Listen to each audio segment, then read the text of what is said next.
Good morning, welcome to In the Trenches.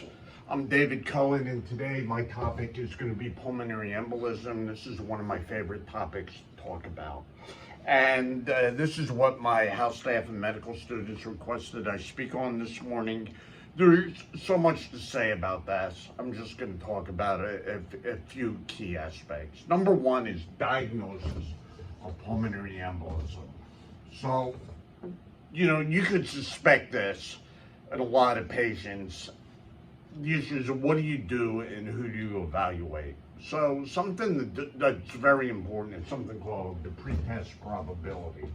What is the likelihood a person has a pulmonary embolism? Okay, if it's a cancer patient who's immobile with a swollen leg, that patient is a very high pretest probability. If it's a young person with no comorbidities who is non-specific chest pain, that's a very low probability.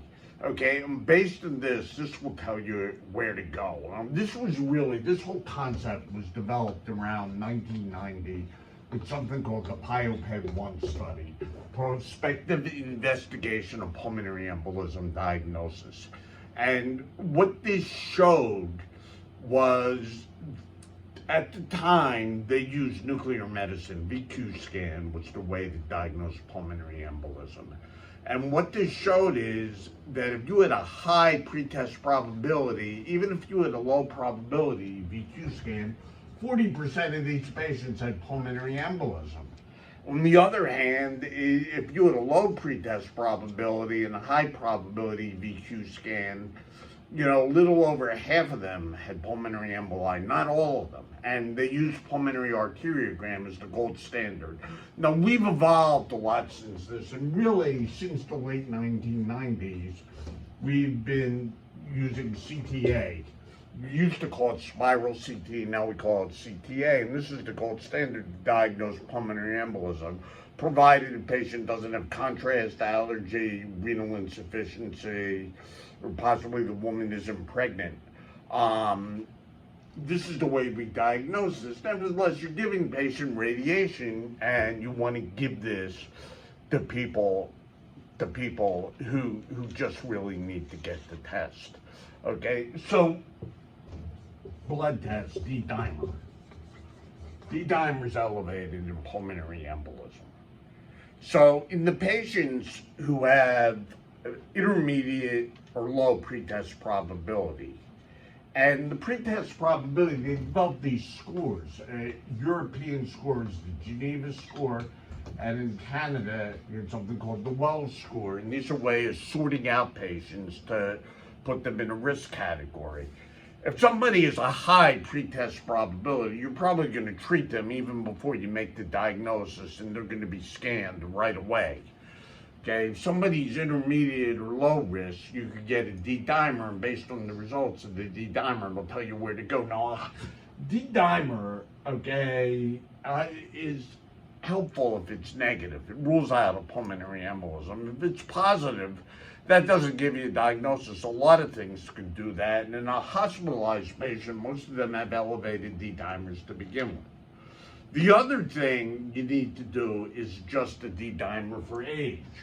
So a normal D-dimer, you take your D-dimer and multiply it times 10, you take the age and multiply it times 10, and that'll give you your cutoff for the D-dimer. So a younger person, you're more going to be concerned with at a lower D-dimer than an older person. Okay, but this helps you risk stratify. Now, about 10 years ago, something called the PERC rule was devised. This was done in South Carolina, the emergency medicine department. I'm not going to list the things here, but it took people who had elevated D-dimers, and if they were positive for all 8 of these criteria, they didn't need a further CAT scan. It was a way of ruling people out. People with D-dimers that were elevated, you didn't need to pursue the diagnosis. More recently, about 5 years ago, the years criteria came out and looked at 3 criteria. PE, most likely diagnosis, evidence of DVT on exam or hemoptysis.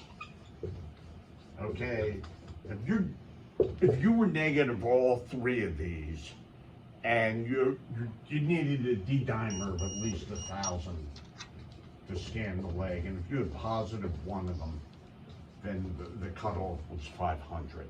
And that's a way of risk stratifying these people. So the point with this concept is that everybody is different, and you need to risk stratify the patient.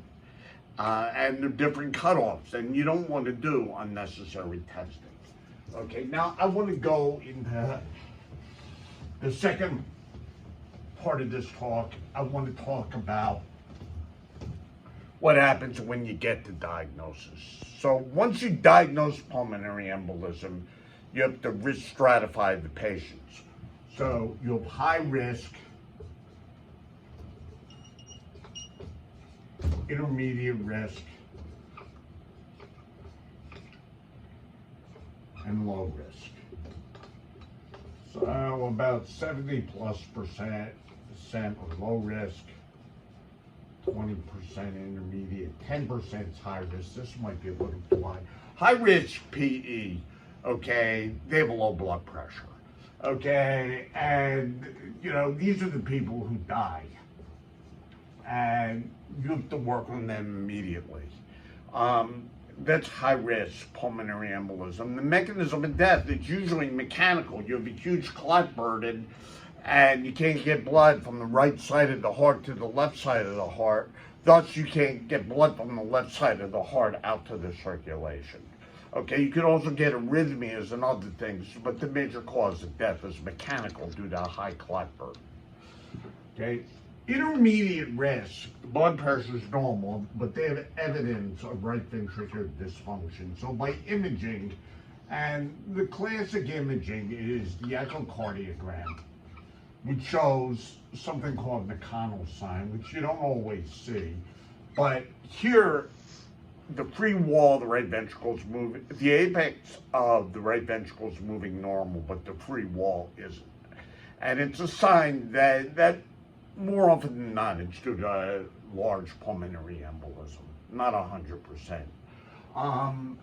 Or you could look on the CAT scan, the RV-LV ratio, and if the ratio is greater than or equal to 0.9, that's elevated. Now, someone could have underlying right ventricular dysfunction due to COPD or whatever else. You have to take that into consideration.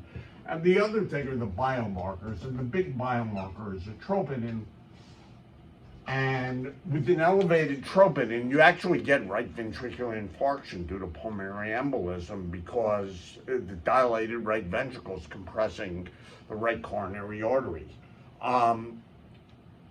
If you have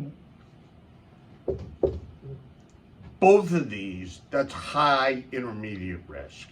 If you have one of them, that's low intermediate risk. And the low risk, you have none of these. And what's important about low risk PEs, a lot of times these patients could be sent home from the emergency department on a DOAC, and they might not even need to be admitted.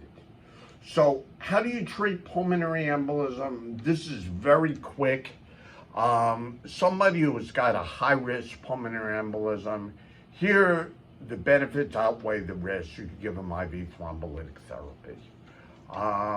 Overall, it's a risk, but the risk outweighs the benefit. If they're not a candidate for that, you could use the flow retriever catheter, do stent thrombectomy, and there was a new study that came out a couple weeks ago called the FLAME trial, which showed that flow retriever might wind up being the way we're treating these patients.